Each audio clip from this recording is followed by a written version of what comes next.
Bendiciones amigos, vamos a seguir con nuestras lecturas, guía de perplejos o descarriados. Poco a poco nos acercamos al final de la primera parte de este libro. Vamos en el capítulo número 53, en esta lectura número 13. Pasamos a esta diapositiva donde nos muestra eh, los temas que vamos a abarcar hoy. Son cuatro capítulos. El primero de ellos dice argumentos de los que aplican atributos a Dios. Algo de esto ya estuvimos reflexionando la semana pasada con la lectura. ¿Cuál es el fondo de esto?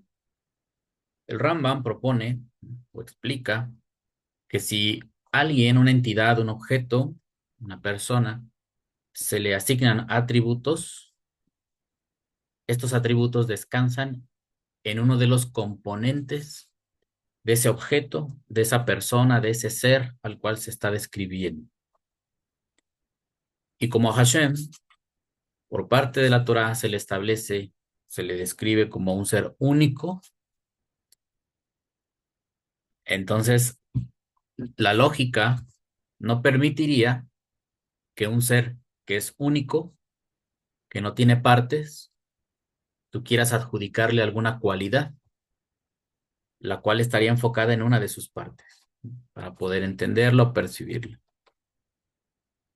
Esto puede traer a nuestra consideración, a nuestra comprensión, algunas dificultades, porque ciertamente la Torá sí le atribuye, sí le da atributos a Dios, precisamente porque el hombre no le puede captar en su totalidad y de hecho todo el mundo lo experimentamos por partes.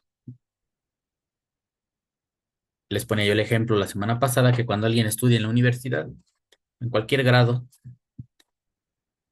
no es que haya alguien un profesor que te dé el conocimiento de todas las ramas, de todas las materias que componen o que ayudan a que un conocimiento científico, este, pues se desarrolle, sino que todo el curso se divide en materias y cada una de esas materias te la da un profesor y en conjunto todo ese conocimiento que vas a tomar por partes te van a ayudar a acreditar una licenciatura o un estudio más de una asignatura formal.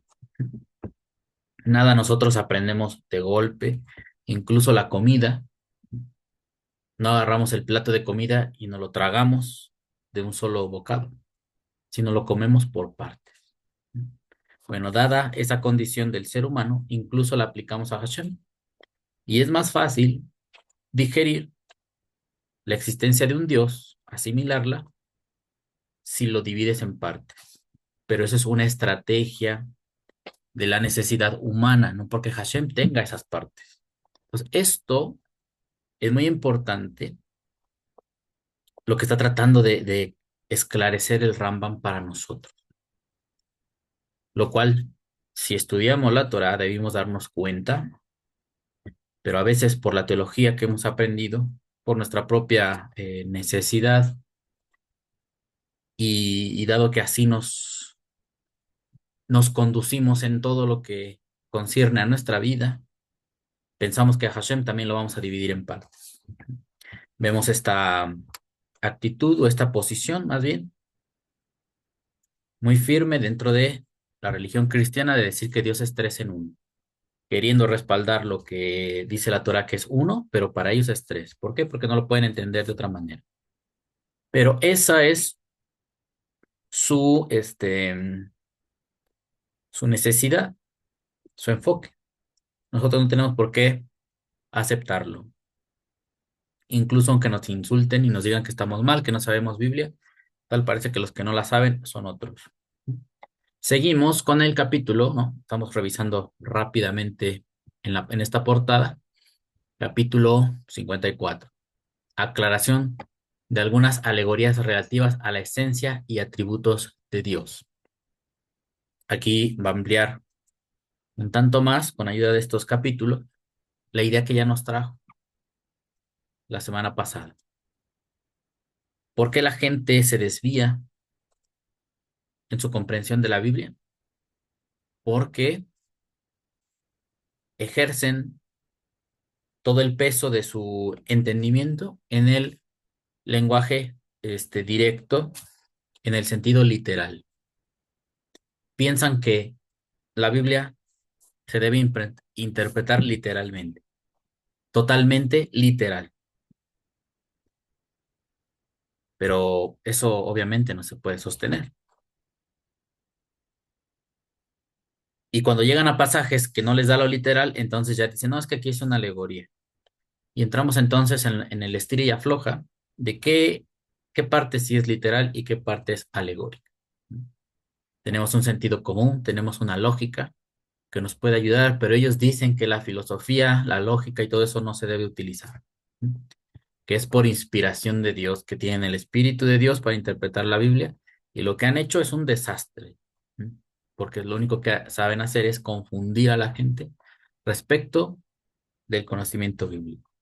Aunque también no vamos a omitir que hay pasajes un tanto más complicados, porque tienen que ver con ideas que existían en la antigüedad, las cuales no conocemos, o que esos enfoques que ellos tenían se perdieron, quedaron en desuso y ya no llegaron a nuestra época.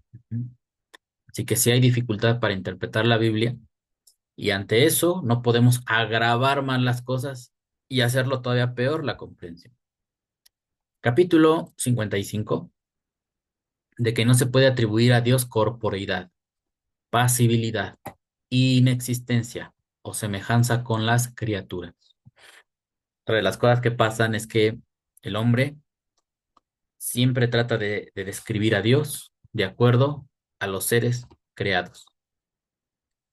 Como el otro día, ¿no? Decían que Dios era como una mandarina, ¿no? O sea, tratan de valerse de una fruta, de una verdura, de un animal para expresar a Dios o intentarlo expresar. Y esto es una de las cosas que no, o que deberíamos saber que no es lo mejor. No es correcto y no es lo mejor. Porque al ser Hashem un ser único, no tiene comparación, no tiene con qué otro ser compararle para que tú le entiendas. Por tanto, si alguien desea o se da la labor de explicar acerca de Dios con esa contundencia que caracteriza, perdón, a muchos, ese hombre o esa mujer tendrían que hablar desde una experimentación directa de Dios, la cual prácticamente nadie tenemos, ¿no? Moshe lo intentó en su época conocer a Dios más cerca, cara a cara.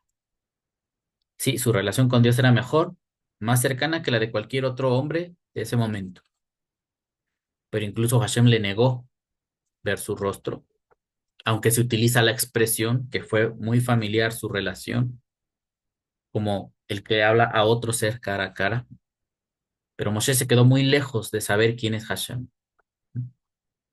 Y por eso es que él lo está solicitando, muéstrame tu gloria. Y Hashem le dice que no, porque podría morir, o moriría más bien.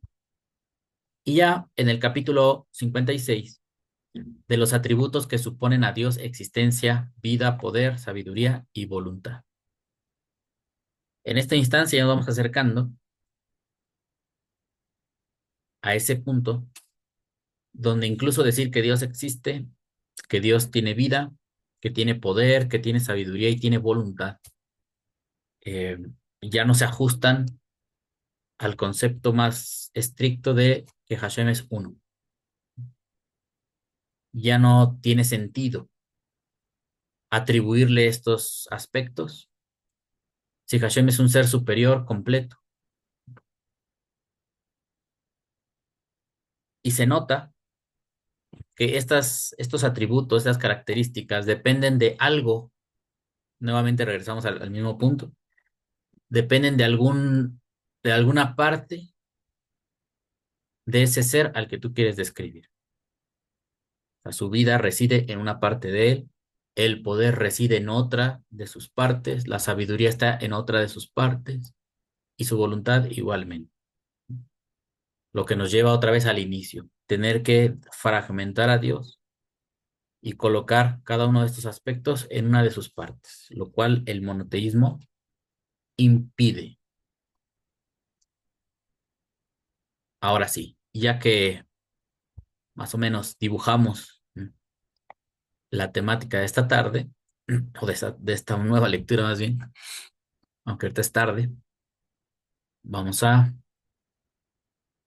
cancelar aquí la imagen y ahora sí vamos a pasar a la lectura. Vamos a ver qué nos dice el random. Tenemos aquí el primer título, argumentos de los que aplican atributos a Dios. Y el primer párrafo dice, es el que está en la diapositiva, los hombres han venido a creer en la existencia de atributos divinos por causas parecidas a las que hicieron que otros creyeran en la corporeidad de Dios, las cuales no llegaron a esto por especulación intelectual, sino siguiendo el sentido literal de ciertos lugares de la Biblia. Ahí está. Este es el meollo del asunto. Usted se va a dar cuenta, usted que anda por aquí en YouTube, que seguro conoce muchos canales de conocimiento bíblico, donde ve, escucha las interpretaciones de tantos maestros, tanta gente especializada en el tema, en los temas bíblicos. Y dependiendo de cuán literal sea su lectura y su entendimiento, eso da origen a una secta, a una denominación. Y mientras más carguen el peso a un pasaje determinado, es que se van a volver uno de esos grupos. Lo citábamos antes, aquellos que dicen, cuando leen esos pasajes de, este es mi cuerpo y este es mi sangre, el que comiere mi cuerpo y bebiere mi sangre, ¿no? Ya les habla ahí su discurso. Y la gente dijo, entonces de modo que esta oblea se transforma en la carne y esta bebida se transforma en la sangre de él, ¿no? Estamos comiendo su carne y bebiendo su sangre. Literalmente, decían que se transformaba. Ahí está, un ejemplo de los excesos. Incluso dentro de estos ambientes de interpretación bíblica, que te dicen, yo soy sola escritura, como insinuando que basándose en la pura Biblia y que la Biblia se interprete por sí misma, ¿no? Es una de las cosas que ellos proponen. Así es como se llega a la verdad del conocimiento bíblico, y que se debe interpretar la Biblia en su sentido literal. Ahora les llaman soloístas bíblicos, donde ya no se apoyan de ninguna clase de tradición ni comentarios de nadie, sino solamente lo que esté en el canon bíblico que ellos conocen, eso es la pura verdad. Y yo no sé nada de Dios que no esté en la Biblia. Y si no está en la Biblia, es mentira. Nada más la Biblia es verdad y todo lo que no es bíblico es mentira. Ahí está, se van a otros extremos. Y así sucesivamente. Entonces el Rambam ya dio en el clavo y nos dice muchas de estas afirmaciones que se hacen de Dios cuando el análisis se hace desde la Biblia, no es porque la gente tenga una inteligencia y deduzca, es porque abusan del sentido literal de ciertos pasajes bíblicos.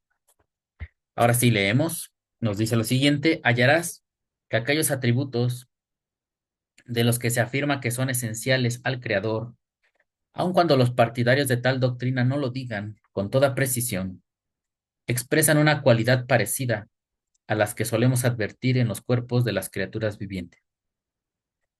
A todos estos lugares de la Escritura les aplicamos el principio de que la Torá habla con el lenguaje del hombre.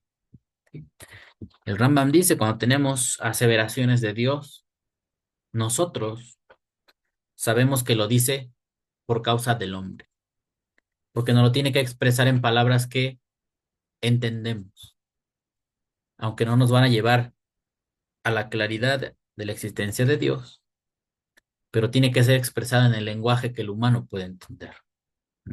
No es que literalmente Dios sea eso, sino es para que yo lo entienda. Seguimos. Muchos de los atributos manifiestan diversos actos de Dios, pero esta diferencia no implica necesariamente que exista diversidad en aquel de quien los actos proceden.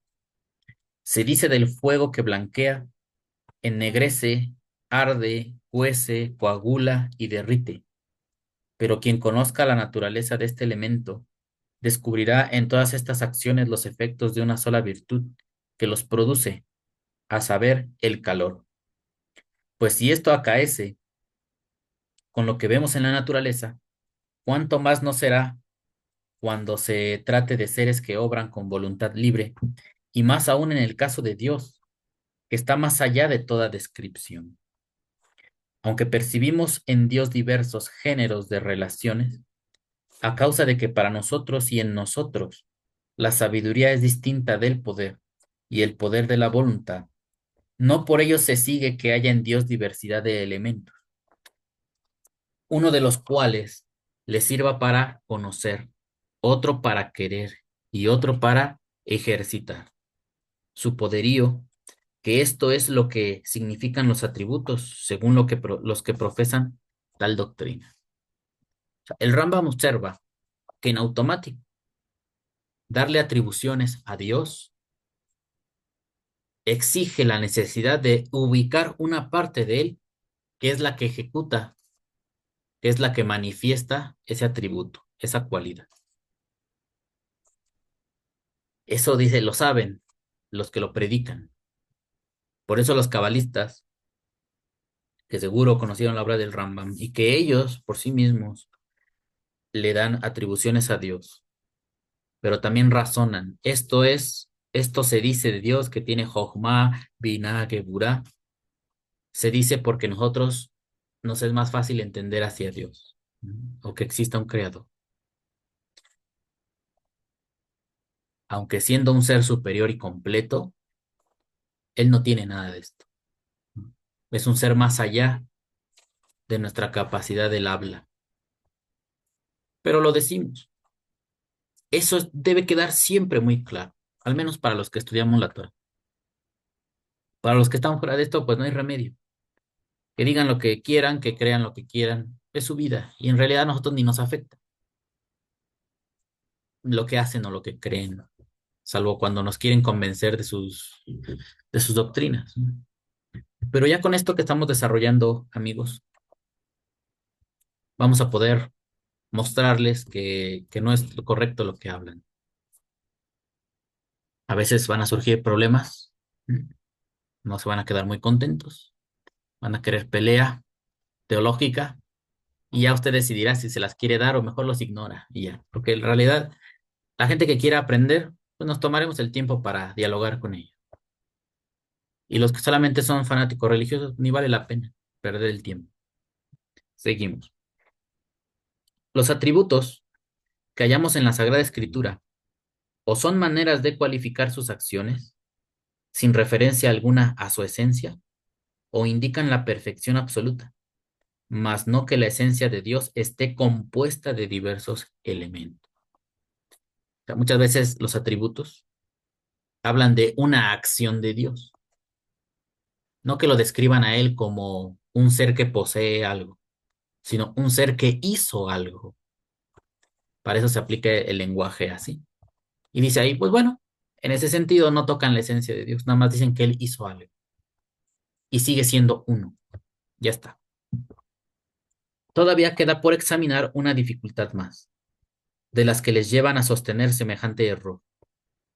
Los que afirman que existen atributos no fundamentan su parecer en la variedad de acciones divinas, pues dicen con verdad que de una sola sustancia pueden emanar diversos efectos. Convienen todos, aun cuando en otros discrepen, en cuatro atributos esenciales de Dios, y piensan que han llegado al conocimiento de ellos por su propia razón, y no interpretando las palabras de los profetas: la vida, el poder, la sabiduría y la voluntad. y creen que estas cuatro cosas diferentes, estas perfecciones, no pueden en modo alguno faltar al Creador, y que no son cualificaciones de sus actos, sino atributos de su esencia. Bueno, aquí no parece estar hablando directamente de los cabalistas, ¿no? Porque ellos le atribuyen, bueno, las 10 sefirot. En la época del Rambam, en la filosofía, en lo que él conoció en su época, dice que como mínimo la gente que le daba atribuciones a Dios coincidían en cuatro. Estas que acaba de citar: la vida, el poder, la sabiduría y la voluntad.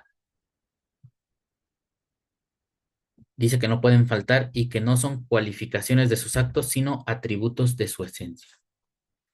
Como lo describen así, el Rambam ahí va a tener problema, porque si son atributos de él, entonces son partes de él, y Hashem es uno, como dijo Moshe.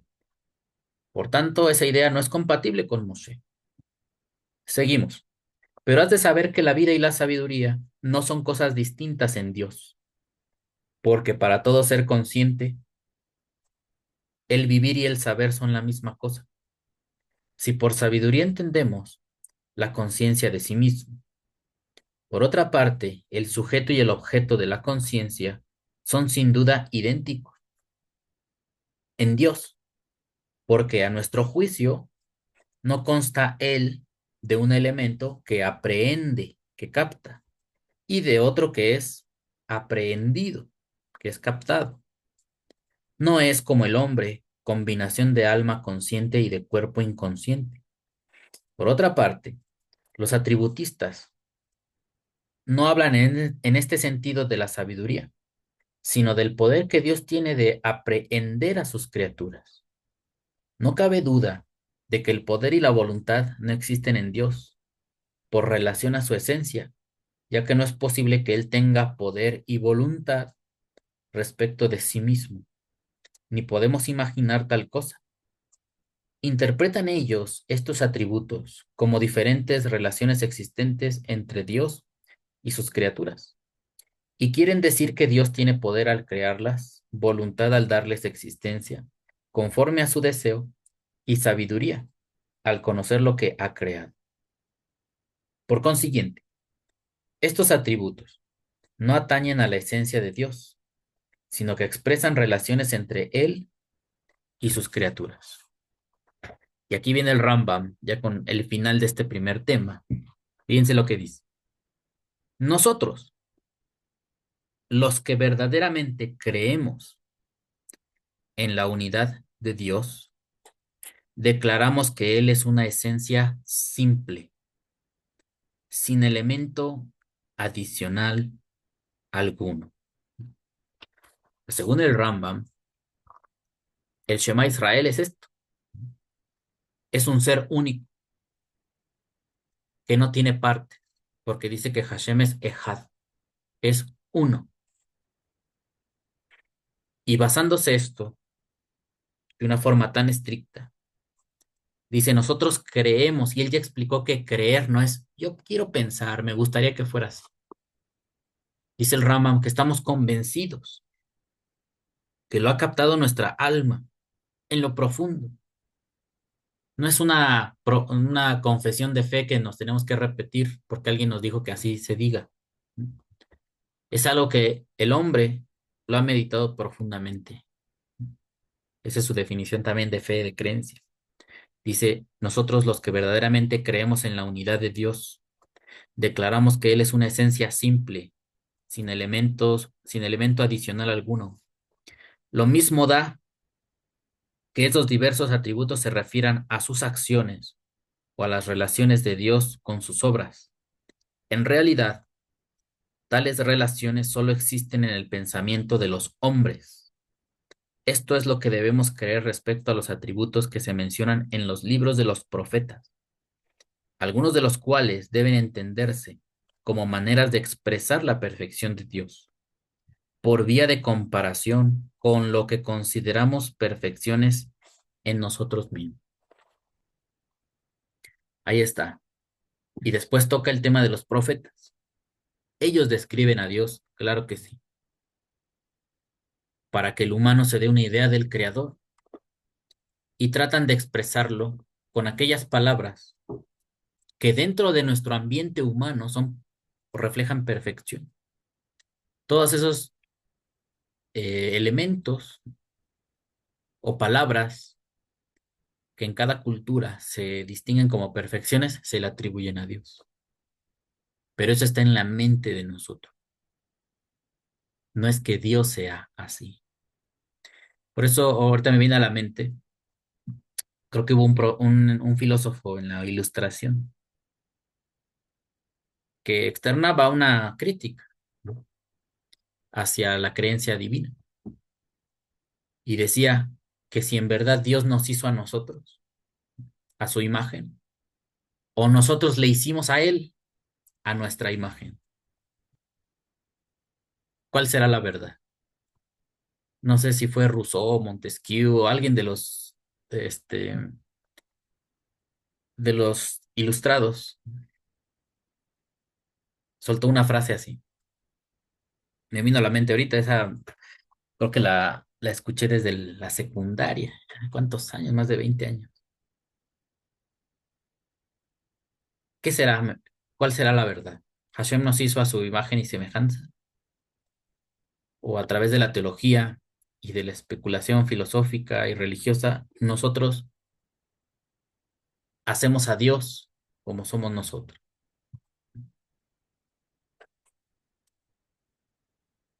Vamos a pasar al siguiente tema, capítulo 54. Aclaración de algunas alegorías relativas a la esencia y atributos de Dios. El más sabio de los hombres, nuestro maestro Moisés, pidió a Dios dos cosas, y en ambos casos respondió Dios a su plegaria, que le permitiera conocer su esencia y que le declarara sus atributos. Es lo que usted puede ver en la pantalla. Un fragmentito más nos dice, rogó Moisés a Dios que le otorgara el conocimiento de sus atributos y que perdonara a su pueblo. Cuando lo último le hubo sido otorgado, siguió orando para que se le diera a conocer la esencia de Dios.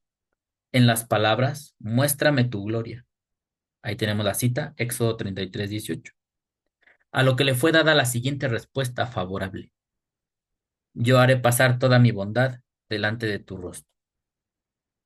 O sea, Hashem no le dijo, sí, está bien, te voy a mostrar mi gloria. Le dijo, te mostraré mi bondad. ¿Qué sigue diciendo acá? En lo que atañe a la segunda petición, sin embargo, le fue dicho, no podrás ver mi rostro. Una de las cosas que se explican cuando se habla del rostro, si es la presencia de la persona, estar delante de ella, verla al rostro, es en cierta medida conocer su interior, porque cuando nosotros vemos a una persona a la cara, sabemos si está enojado, si está triste, si está feliz, si está relajado, si está nervioso. El rostro de las personas nos permite conocer cómo se siente, dar un paso más en la interacción con ese ser. Y Moshe quería tener ese acercamiento respecto de Dios. A pesar de ser un profeta, no significa que conoce a Dios. Y eso es donde muchos fallan. En el judaísmo, sobre todo el Rambam, en otro de sus libros, hace una distinción entre la Torá y los profetas. Dice que esa profecía es una profecía de mayor, vamos a decirlo así, potencia, más clara, más directa, que recibió Moshe de Dios. Y que la profecía de los otros profetas es menor. Y la mayoría de la gente considera que los profetas posteriores son iguales que Moshe, y eso no es cierto. Eso no sería así. Si el propio Moshe trataba de captar mejor a Dios, solicitaba esto, era porque él mismo sabía que Hashem es más allá de lo que él estaba percibiendo. Los profetas posteriores, pues captaban todavía menos acerca de Dios. ¿Mm? no eran como Moshe. Seguimos. Las palabras, toda mi bondad, indican que Dios prometió mostrarle toda la creación, de la cual había sido dicho, y vio Dios todo lo que había hecho, y he aquí que todo era muy bueno. O sea, de ahí ve el Rambam la relación. Cuando Hashem contesta, te mostraré toda mi bondad, y la creación toda era buena, él piensa, Hashem le dijo, te voy a mostrar el mundo, cómo funciona. Esta es una forma de conocerme. Cuando conozcas mi bondad, cuando veas en el mundo expresada mi bondad, eso es un acercamiento a mí. Puedes intuir cuál es mi naturaleza. Puedes acercarte unos escalones a entender quién soy yo a través de mi bondad. Y mi bondad está expresada en toda la creación. Toda es buena. Si tú la estudias, si tú la comprendes, si tú captas la bondad ahí, subirás, tendrás un acercamiento a mí. Eso sí lo puedo hacer. Te mostraré mi bondad. Cuando digo que quería manifestarle el conjunto de la creación, quiero decir que Dios le prometió hacerle comprender la naturaleza de todas las cosas, las relaciones de unas con otras y la manera como Dios las gobierna, tanto respecto del universo en general como de cada criatura en particular. En suma, el conocimiento de las obras de Dios es el de los atributos por los cuales puede ser Dios conocido.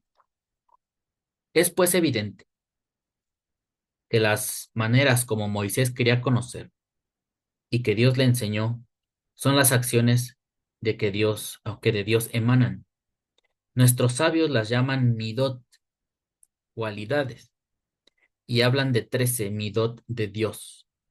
Tratado Rosh Hashanah, página 17b. Si ustedes lo buscan, ese apartado 17b, ahí dice nada más que son 13 los atributos de Hashem. No los enlista. Hablan de la clemencia, de la misericordia, líneas atrás, líneas adelante. Pero así que aparezcan 13, al menos yo lo busqué y no aparecían enumeradas. Seguramente si seguimos leyendo las encontraría. Continuamos, dice, ahora bien, cuando percibimos alguna de sus acciones, adscribimos a Dios la emoción que suele ser en nosotros fuente de acciones parecidas, y le llamamos entonces con algún epíteto que exprese dicha emoción.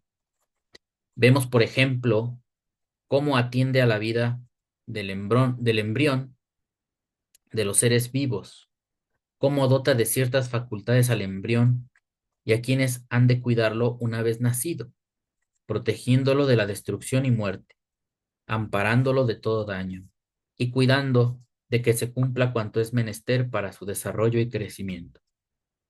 Cuando nosotros efectuamos actos semejantes, lo hacemos movidos por cierta ternura que llamamos misericordia o piedad. Por eso decimos que Dios es misericordioso. Como un padre es misericordioso con sus hijos, así el Señor es con los que le temen. Salmo 103:13. Ahí está. El Rambam nos está ayudando a entender por qué la Biblia usa atributos para Dios. ¿Por qué? Porque los que escriben, los que están teniendo una experiencia de vida e identifican intervenciones divinas, dicen, entonces Dios es como un padre. Yo que soy padre, cuando uno de mis hijos me pide, yo veo su necesidad y la suplo con ternura, con misericordia. Veo a mi hijo, no puede trabajar, es pequeño. Lo quiero, yo lo traje al mundo. Me duele que esté enfermo. Y cuando el hombre expresa a Dios su necesidad y ve una respuesta, él dice, la gracia de Dios estuvo sobre mí. A Dios le dio ternura, Dios se dolió de mí, así como yo me he dolido de mis hijos cuando ellos me piden algo. Y en ese momento es cuando podemos identificar, el hombre piensa que Dios tiene las mismas características que él.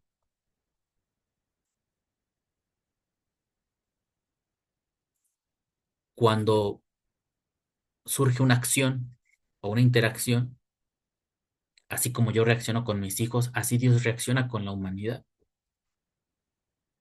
Y si mis hijos son groseros y si mis hijos me faltan al respeto, seguramente que Dios es igual y se molesta y se enoja. Yo me enojo con mis hijos cuando son groseros. Y si yo falto a sus preceptos, Él se enoja conmigo como un padre también. Y empieza el hombre a deducir, a adjudicarle a Dios emociones como las que tenemos nosotros.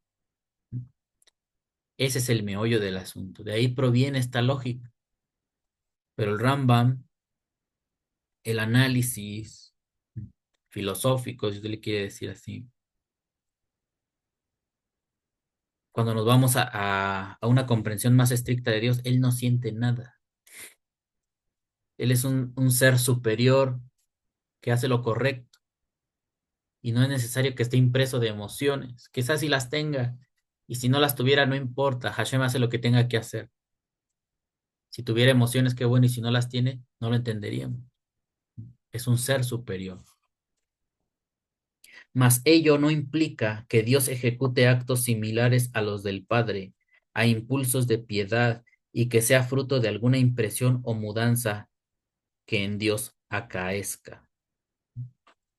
Pues sí, porque otra de las cosas que considera desde un punto de vista filosófico es que cuando una persona se enoja, eso es un cambio en su vida, en su existencia.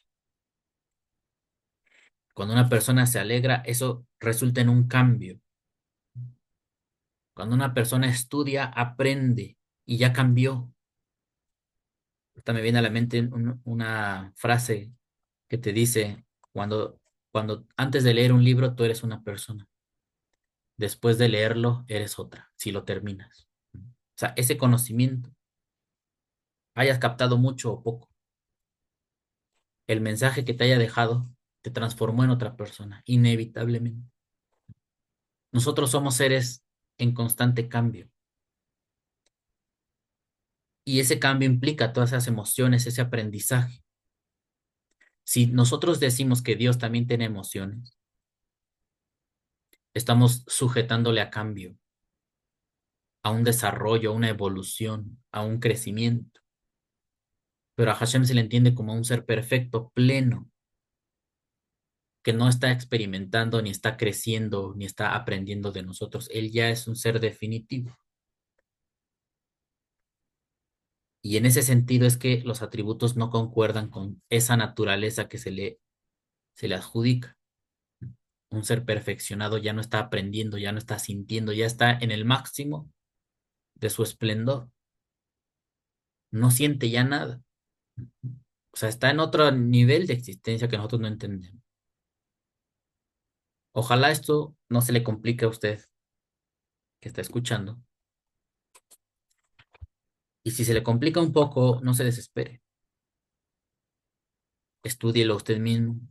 Quizá vuelva al inicio de esta lectura para analizarlo mejor. O con el tiempo, tal vez usted lo logre. Seguimos. Sus acciones para con la humanidad incluyen también grandes calamidades que arruinan a los individuos y determinan su muerte, o afectan a familias enteras y aun a comarcas, esparciendo la desolación y aniquilando implacablemente generaciones.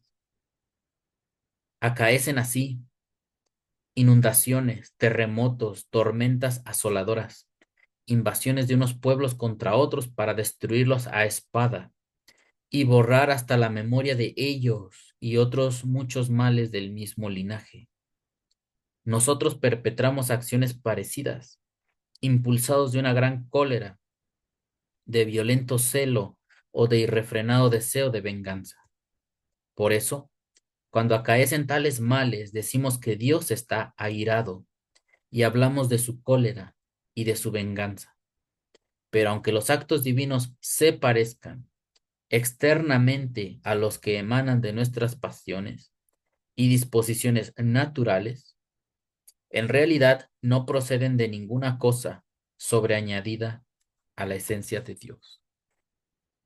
Fíjense, aquí hay algo clave en nuestra intento por comprender a Dios.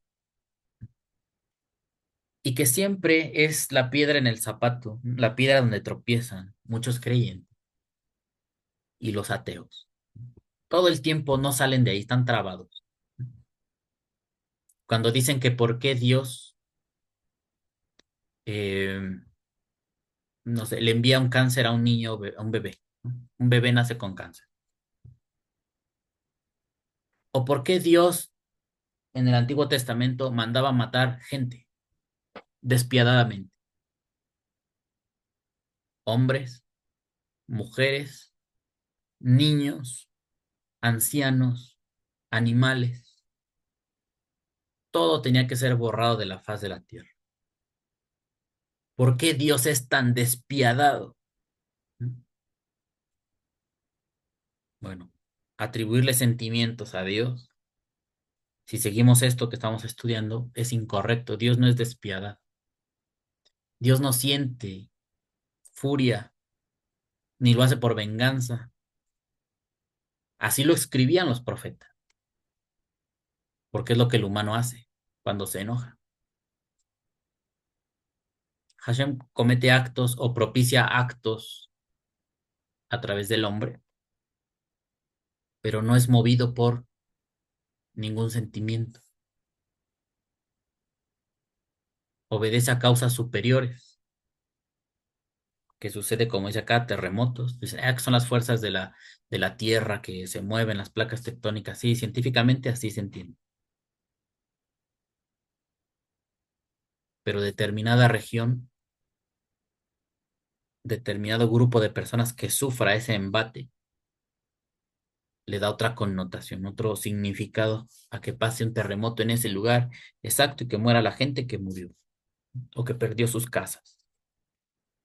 Toda esa desgracia, toda esa desolación, ¿qué aprendizaje trae al hombre? ¿Eso también ya lo saben los científicos o eso no? Bueno, pues Hashem, digamos que propicia, está este mundo diseñado, todos los planetas,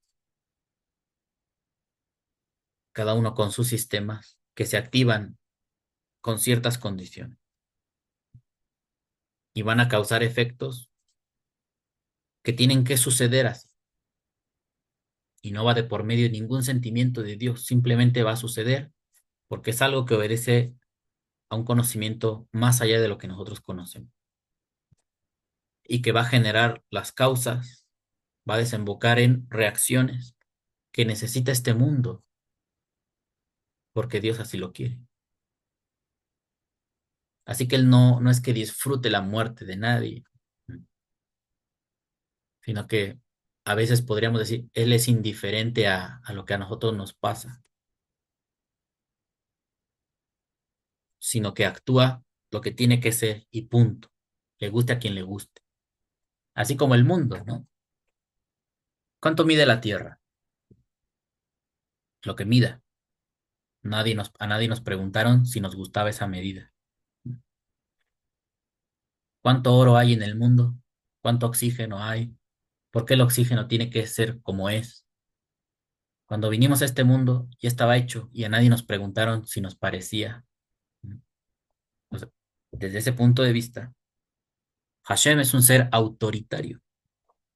Él es el que toma las decisiones y no se aconseja de nosotros para nada, ni para lo que pasa antes de existir, ni para lo que pasa cuando existimos, ni lo que va a seguir sucediendo cuando ya no estemos. Esta forma de describir a Dios no le gusta al hombre, la rechaza. Él prefiere decir, ah, Dios es un padre, padre eterno. Lo prefiere ver más asimilado a un humano, a Dios. Eso le agrada más a los creyentes. Y está bien. Pero vemos otras personas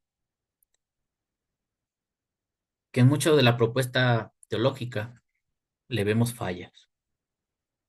o ciertos aspectos de la vida no le podemos dar coherencia si es que Dios es como se describe al 100% en la Biblia. Nos dice el Rambam, es el lenguaje de los hombres, pero no es lo mejor. Hashem está más allá de eso. Seguimos. El gobernador de un país, si es profeta, hará por conformarse a esos atributos. Cumplirá acciones de castigo moderadamente y conforme a la justicia, y no a impulsos de la pasión. De vez en cuando debe ser misericordioso y gracioso con algunas personas. O sea, gracioso de tener gracia, no de hacer chistes y eso. No solo movido por la ternura y compasión, sino premiando con justicia los merecimientos de cada cual. Igualmente impasible deberá ser cuando haya de manifestar ira o venganza, aunque deban ser más frecuentes los actos de piedad, perdón y gracia, teniendo en cuenta que todas las midot, salvo una, son atributos de clemencia. La suprema aspiración del hombre debiera ser parecerse a Dios, cuanto fuera posible.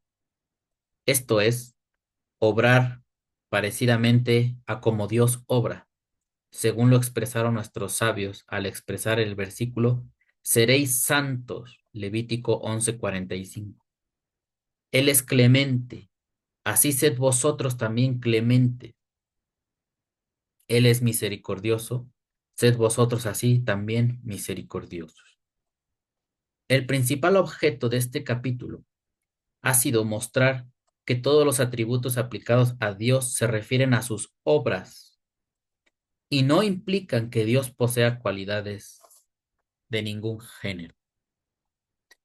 Dios posee cualidades para el hombre, para los redactores de la Biblia, pero haciendo un esfuerzo, un análisis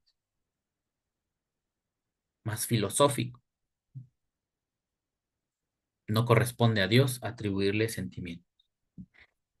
Me viene a la mente un versículo, ¿no? O un tema de la Torah, más que el versículo que yo lo cité de memoria. Cuando se le pide a los jueces, fíjense, ahorita que estamos hablando que Hashem no tiene sentimientos. Él simplemente actúa lo que es, genera causas, ¿no? Origina causas, desemboca actos en su creación, no movido por sentimiento alguno, sino porque Él es Dios y es un ser superior. Ya está. Le dice Dios a los israelitas que pongan jueces para impartir la justicia. ¿Y cómo deben ser los jueces? Deben ser los más inteligentes. Anshe Hayil, hombres de virtud. Y esos hombres dice que no deben distinguir entre las caras, acepción de persona. Incluso si un juez tuviera que condenar a uno de sus hijos a la muerte por un acto que hizo, lo tiene que hacer. Está el caso de los padres, que si tienen un hijo rebelde y ya lo amonestaron y lo intentaron corregir y el hijo no obedece, lo deben llevar a los jueces para que le quiten la vida. Bueno, para que determinen la gravedad de su rebeldía e incluso puede perder la vida. Yo pregunto, ¿qué padre de familia, sabiendo que eso le va a pasar a su hijo, lo llevaría a los jueces, a la policía, a que le hagan eso? Nosotros no. O difícilmente eso se le pide a los jueces, como que sean unos seres muy cercanos a Dios, y así dice la Torah, porque ellos juzgan en lugar de Dios. Tienen que parecerse mucho a Dios, y eso debe ser muy difícil. Tener la sangre fría para que le presenten un caso a alguien, ¿no? Tal persona hizo esto. ¿Qué dice la ley? Esta es su paga. Este es su castigo. Bueno, le avisamos, señor juez, que esa persona que lo hizo es su hijo. Ah, sí, no hay problema. No importa, la ley es la misma para todos. No importa que es mi hijo, mi nieto, mi sobrino. Lo que yo he decretado que suceda, que le pase. Soy un juez y tengo que ser imparcial. Ese es el ideal de la Torah. Pregunta, ¿en nuestras naciones así sucede? ¿O cuando los familiares de un juez, de un ministerio público, de alguien del poder judicial, de la fiscalía, cometen actos indebidos, delitos, delincuencia organizada, ¿qué les hacen? ¿Los castigan con mano dura si se trate de su hijo, su primo, su nieto, su hermano, su cuñado? ¿O buscan por todos los medios de corromper la justicia y liberarlos? Ya ven. Ojalá esta breve cita de un episodio de la Torah, que ahorita no recuerdo de memoria, y se me va ocurriendo ahorita, si no yo lo hubiera apuntado acá en las diapositivas, este tema de los jueces. Se deben parecer a Dios, como si se retiraran de sentimiento alguno y ejercieran su oficio de manera imparcial, casi como si renunciaran a sus sentimientos para hacerlo correctamente. Pues parece que así es Hashem. Es que Cristian cometió un delito grave, pero es estudiante de la Torah. ¿Y a Dios qué le importa? Cristian va a ser castigado, aunque haya estudiado la Torah. Es más, creo que sería peor. Va a ser más castigado porque sabía e hizo lo malo. Para Cristian es peor. Y Hashem se va a tentar el corazón. Si me tiene que castigar, así lo va a hacer. Porque Él es un ser superior. Ah, pero Cristian le quiere llevar una ofrenda, un sacrificio. A Dios no le importa eso. Dios no acepta sobornos. Le va a dar su merecido a cada quien sea. Se diga quien se diga. Él es un ser que está más allá de lo que nosotros somos o concebimos. Vamos a pasar al siguiente tema, 55. De que no se puede atribuir a Dios corporeidad, pasibilidad, inexistencia o semejanza con las criaturas. Gran punto, gran observación,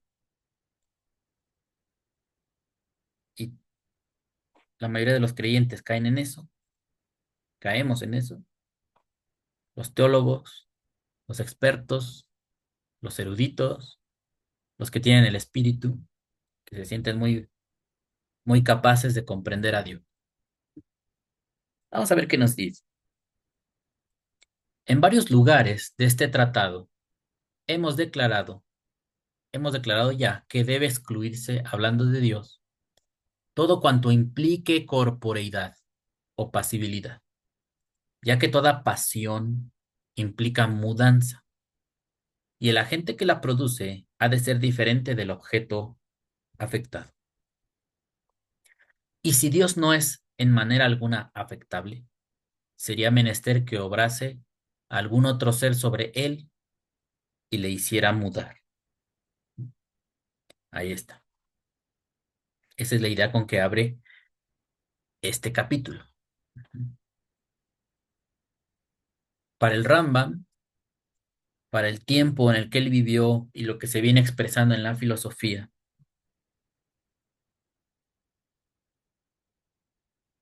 determinados actos, sentimientos que llega a tener una persona ya implican cambio, ya es diferente, ya cambió. Y se sostiene en la Biblia que Hashem no cambia, que Hashem es el mismo, dando a entender que es un ser ya definitivo, que no le hace falta nada. Por tanto, si él llega a tener un sentimiento, significa que él está cambiando. Ahora está alegre. Ahora, alguien comete un pecado, y ahora ya no está alegre, está enojado. ¿Qué pasaría? Fíjense, ahorita poniendo esto en, pues, en perspectiva de la humanidad. Yo, Cristian, estoy estudiando la Torah. Creo que estudiar la Torah le alegra a Dios. Debe estar alegre, porque habemos gente que estudiamos la Torah, sus principios, sus leyes. Pero el vecino está golpeando a su esposa salvajemente. Entonces Dios debe estar enojado. Entonces Dios puede estar con múltiples cambios de sentimientos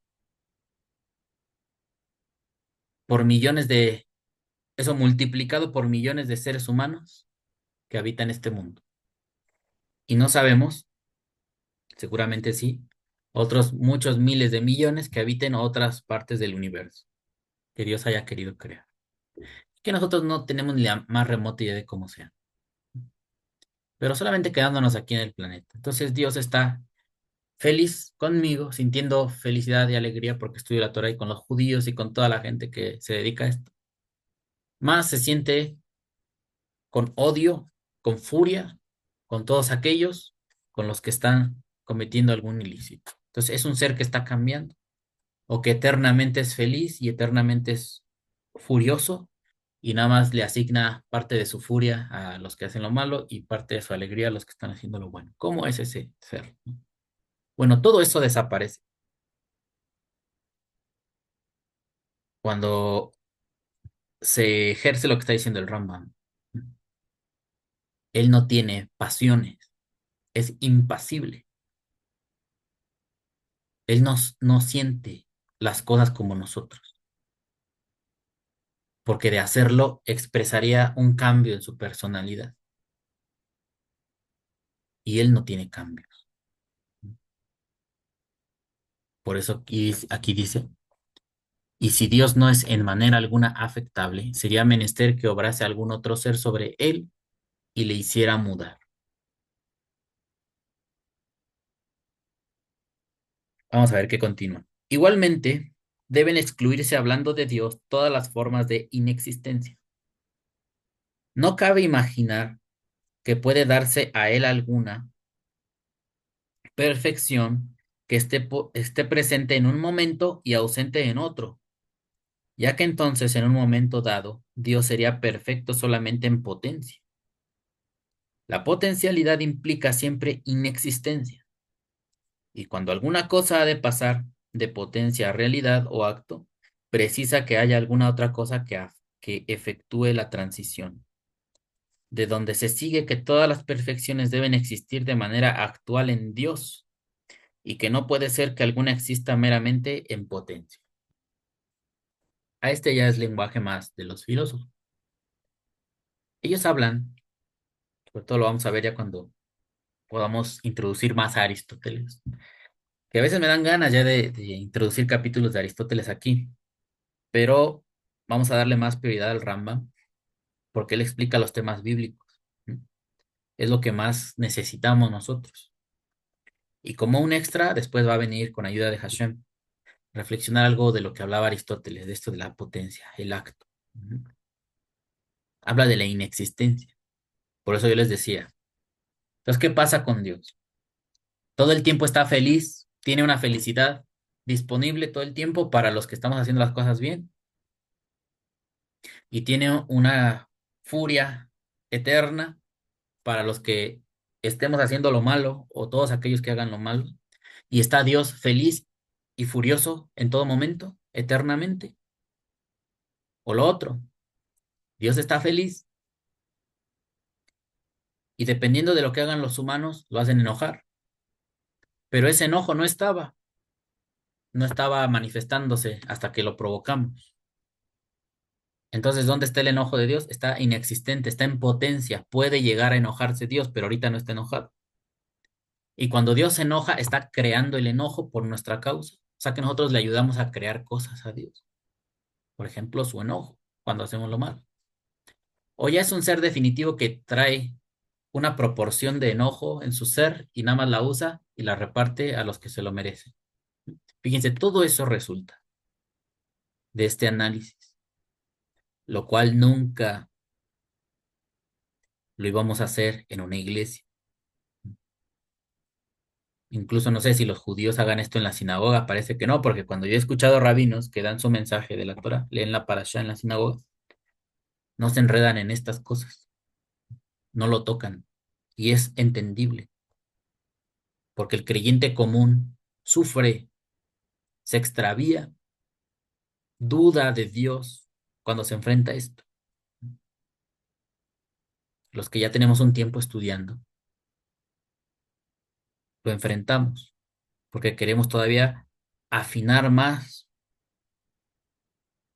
nuestro concepto divino. Y no nos importa enfrentarnos a todas estas interrogantes. Y no nos impiden creer en Dios. Porque esa es una de las cosas que te dicen. No, no, no estudies filosofía. No, no, no, no vayas con el Talmud. No, eso de la cábala es del demonio. Te vayas a confundir. Bueno, pues si tan débil es su fe,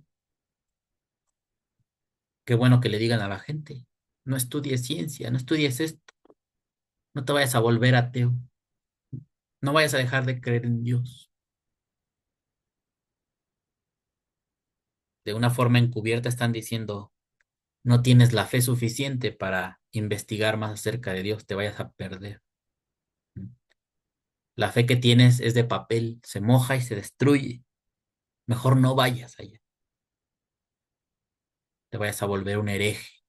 Son palabras características de los religiosos. Seguimos. La potencialidad implica siempre inexistencia.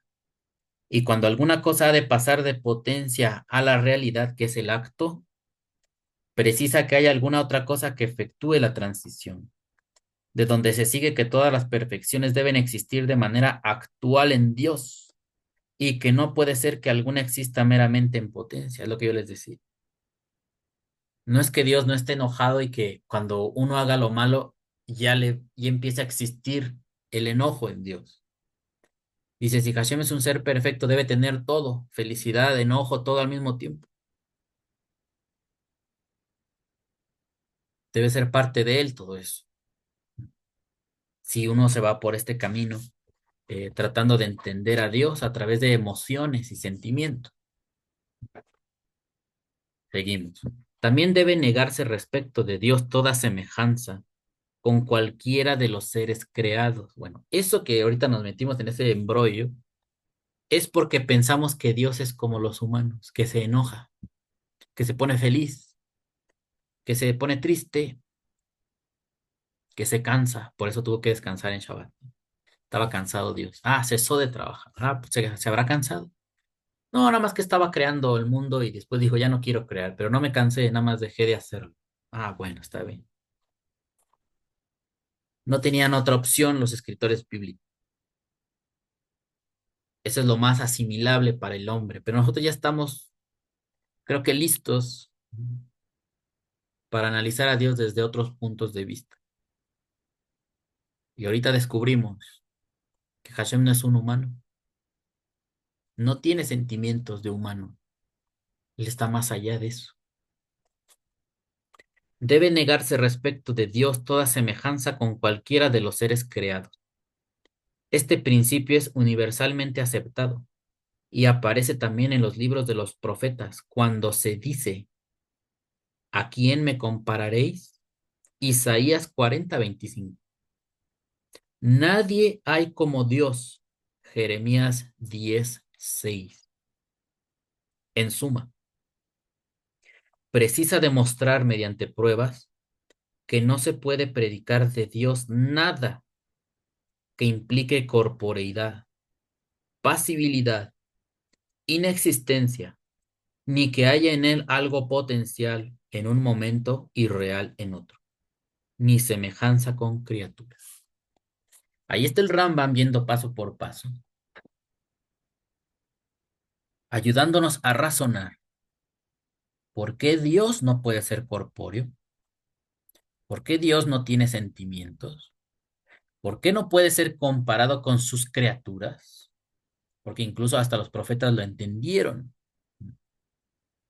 que a quién vas a comparar con Dios.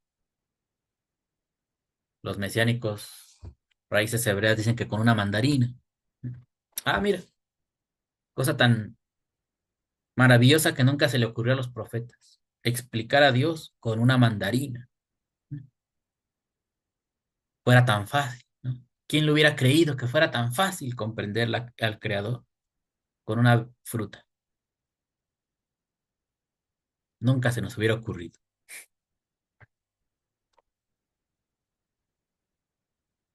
Dice, ni que haya en él algo potencial en un momento y real en otro. Porque si tú dices, Hashem está alegre, está feliz, está bien. Y si un día se enoja, ya cambió. Y por ahí dice Malají, ¿no? Malaquías. Por eso ustedes, he aquí, hijos de Israel, no han sido destruidos porque yo, Hashem, no cambio. ¿Mm? No hay otro como yo. Por eso no han sido destruidos. Es un ser, es una inteligencia superior que todo lo que él hace o lo que él causa obedece a esa inteligencia, no a sentimientos, sino a lo que debe ser. Se entienda o no se entienda, se crea o no se crea, se sienta o no se sienta. El mundo lo creó y no se esperó a ver si nos gustaba o no nos gustaba. Eso él lo ignora, lo que le gusta a los seres humanos. Él hace lo que es superior, lo que es como él. Él refleja su perfección, aunque no le entienda el hombre. Eso que le importa. Que porque se va a enojar el hombre y ya no quiere adorar a Dios. A él que le importa, no necesita adoración.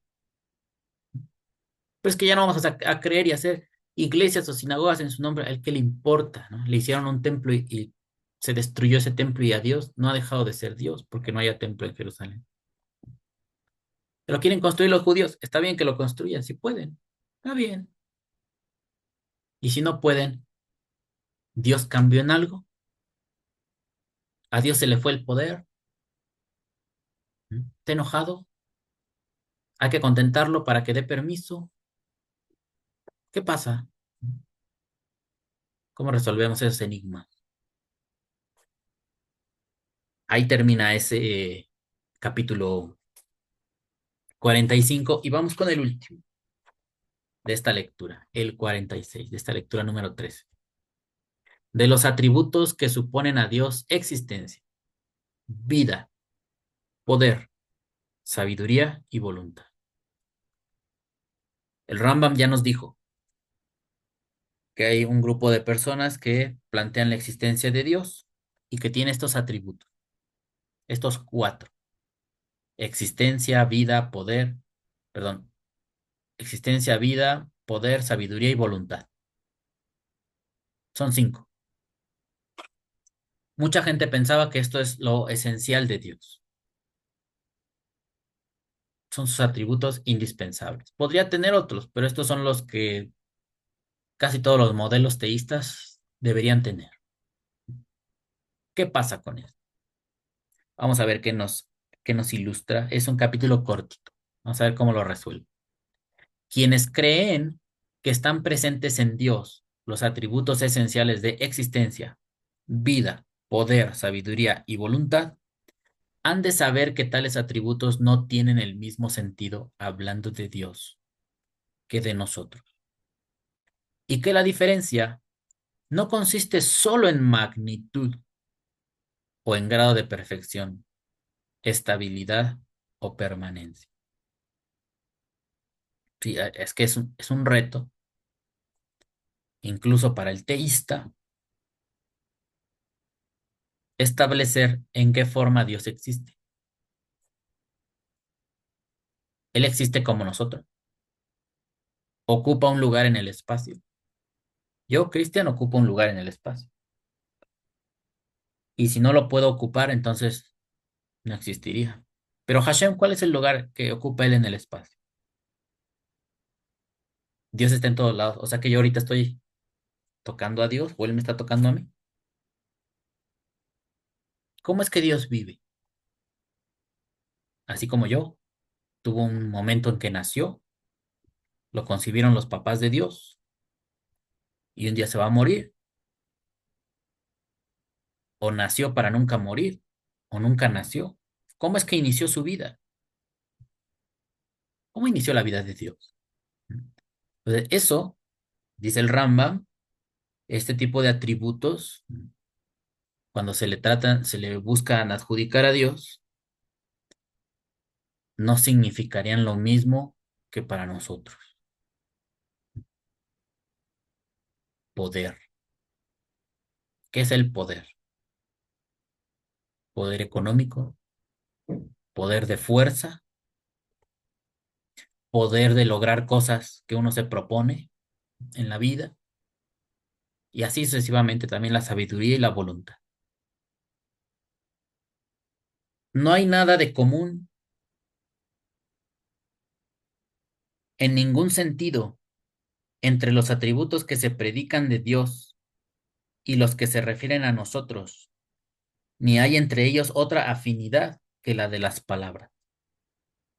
Y siendo así, no está bien creer a cuenta del uso que se hace de tales atributos que en Dios haya algo sobreañadido a su esencia, de la misma forma en que tales atributos se añaden a la nuestra.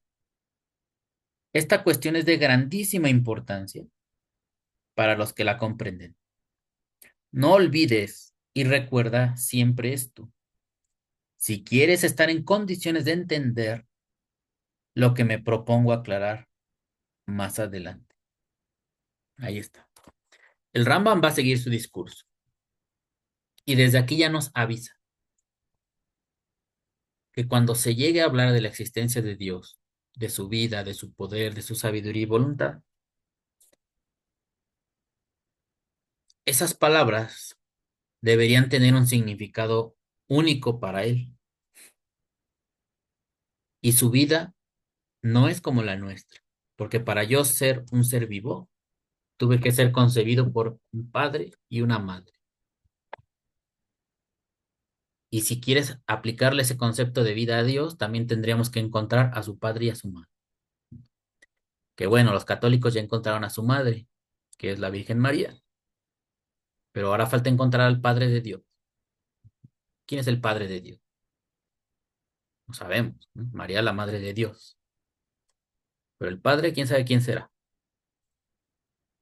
Bueno, esos atributos, esas palabras, esos conceptos y su definición están subordinadas a la vida humana. Y algo que corresponde a la vida de los hombres, ¿cómo lo vas a utilizar para explicar a un ser que no es un hombre? No tiene lógica. Por eso, toda esa teología que hemos desechado nosotros, eh, la desechamos por esa situación. Porque a Dios lo hacen humano y lo quieren explicar como si fuera un humano más. Y cometen toda suerte de eh, locuras, proponen toda clase de desvaríos para explicar lo que no se puede explicar, lo que es una incongruencia total. Describir a Dios como si fuera un humano. Eso no está bien, no tiene lógica. Los profetas no decían que Dios fuera hombre, que Dios fuera un humano. Nunca dijeron eso, ni que Dios tuviera partes y que ahorita actúa una parte y después viene otra parte y otra parte va a andar actuando y que entre sus partes Dios se comunica y es un consejo como de dioses, pero en realidad es un solo Dios. Eso tampoco existe en el pensamiento de los profetas. Entonces, como nosotros estamos estudiando esa propuesta, no vamos a dar lugar a razonamientos extraños, confusos, donde a Dios se le quiera definir con palabras que se ajustan a la descripción de un ser vivo, un ser material, un ser físico, un humano. Pues porque Hashem no es eso. Y eso es lo que pasa con todos estos teólogos cristianos que se la pasan hablando del griego, queriendo explicar cómo es que se hizo carne. Dice que dejó su naturaleza, que se vació de ser Dios para ser un humano. Pues es ilógico. Eso ya expresaría un cambio en una parte de Dios. Dios dejó de ser Dios. Entonces, si Dios dejó de ser Dios, pues ya el mundo se quedó sin Dios. Ah, pero nada más un pedazo de Dios dejó de ser Dios porque el otro Dios sí seguía siendo Dios. Ujú. Bueno, todos esos son unos desvarios de gente que no fue formada en la Torah y que lo único que hace es dar cauce a su idolatría. Y esto es muy molesto. A veces tener que escuchar eso, querer entender y a ver esta persona por qué dice esto. Es molesto cuando dicen el Antiguo Testamento ya habló todo lo que dice el Nuevo. Es una locura eso. Ni en sus sueños. Es que todo lo que está escrito acá ya lo habían revelado los profetas. Mentira. Ellos no dijeron eso. Si no, todos los judíos entenderían lo mismo. Los judíos que han estudiado el Antiguo Testamento, toda su historia, desde que existen los judíos, los israelitas,